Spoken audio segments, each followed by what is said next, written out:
Los estudiantes ya no pueden trabajar porque les faltan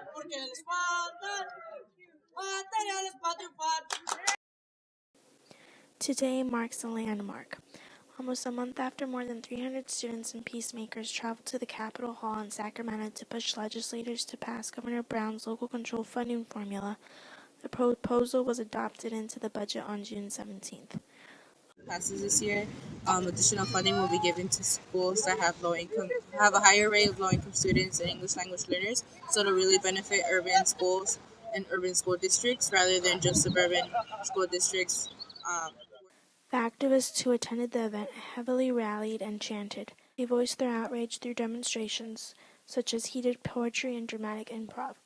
In addition, those present walked through the halls of the Capitol with heavy claims on their backs, that spoke to the disadvantages in their education. While others had the opportunity to speak to actual legislators to try to convince them to pass a bill that will provide equitable and adequate school funding to school districts all across California. Started from the bottom, now we're here.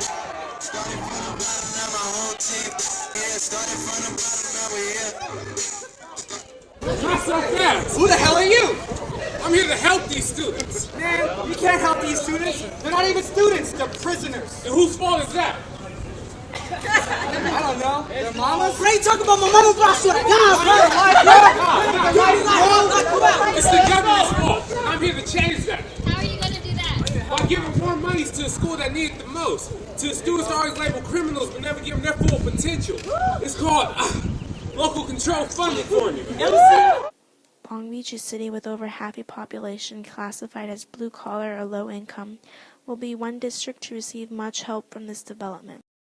In our journalism class, we have a deficit of computers. We need these computers to help produce our school paper and to be able to design layouts and publish our newspaper.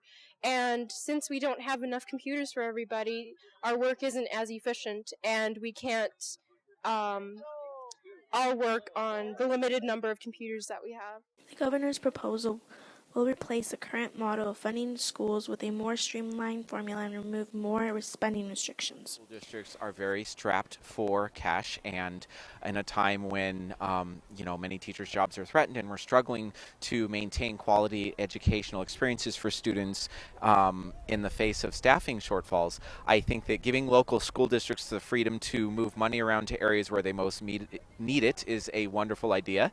And I think in the future, you never know when a budget shortfall might hit again. So I think giving school districts more freedom is a great way to protect against the volatility of income-based revenue.